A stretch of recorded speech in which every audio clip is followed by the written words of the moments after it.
रोज तो हम में से कई लोग ऐसे होते हैं जो दूसरों की कमजोरियों का मजाक बनाने के लिए और दूसरों को नीचा दिखाने के लिए हमेशा आगे रहते हैं। वो लोग खुद की कमजोरी को नज़रअंदाज कर देते हैं और दूसरों की कमजोरियों पर हंसते हैं। अपने तीखे शब्दों से उनके दिल को ठेस पहुंचाते हैं। आज की कहानी एक ऐसे अंधे लड़के की है जो रात को अपने हाथ में जली हुई मोमबत्ती लेकर चलता था और एक दिन गांव के शरारती लड़कों ने उसका मजाक बनाया।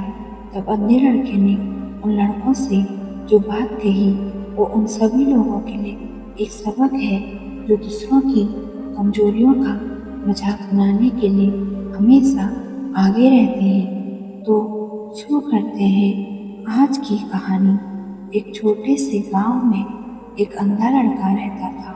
वो रात में जब भी बाहर जाता एक जली हुई मोमबत्ती हमेशा अपने हाथ में रखता था। एक रात वो अपने दोस्त के घर से भोजन करके वापस अपने घर को आ रहा था तो हमेशा की तरह उसके हाथ में एक जली हुई मोमबत्ती थी।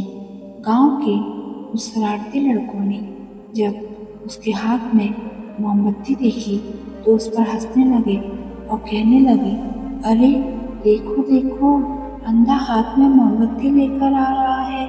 अंधे को मोमबत्ती का भला क्या काम। उनकी बात सुनकर अंधा लड़का रुका और बोला, सही कहते हो भाइयों, मैं तो अंधा हूँ, देख नहीं सकता। मेरी दुनिया में तो बचपन से ही अंधकार है।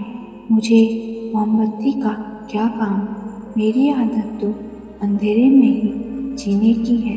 लेकिन आप जैसे आँखों वाले लोगों को तो अंधेरे में जीने की आदत नहीं होती। आप लोगों को अंधेरे में देखने में समस्या हो सकती है। कहीं आप जैसे लोग मुझे अंधेरे में देख ना पाए और धक्का दे दें तो मुझ बेचारे का क्या होगा।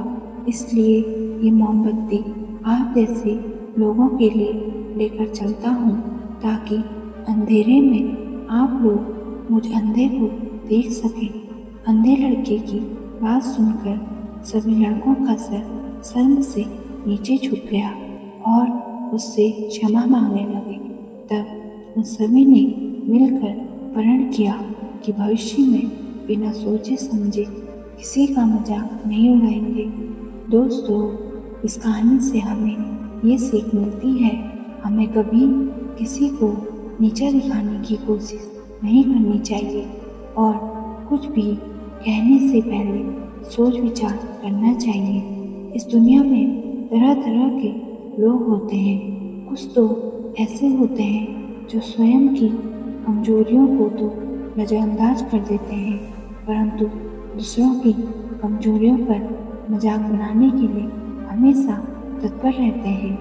वास्तविकता का अनुमान लगाए बिना वे दूसरों की कमजोरियों पर हंसते हैं और अपने तीखे शब्दों से उनके दिल को ठेस पहुंचाते हैं। परंतु जब उन्हें सच्चाई का पता चलता है तो ग्लानि के सिवा उनके पास कुछ भी नहीं बचता। इसलिए किसी से कुछ बोलने से पहले हमें एक बार खुद के अंदर भी झांक लेना चाहिए। दोस्तों, उम्मीद करती हूँ आज की कहानी से आपको कुछ ना कुछ सीख जरूर मिली होगी। अगर आपको आज की कहानी पसंद आई तो वीडियो को लाइक, शेयर और चैनल को सब्सक्राइब जरूर करिएगा। तो मिलते हैं दूसरी कहानी में। तब तक के लिए अपना और अपनों का ख्याल रखें और खुश रहें। धन्यवाद।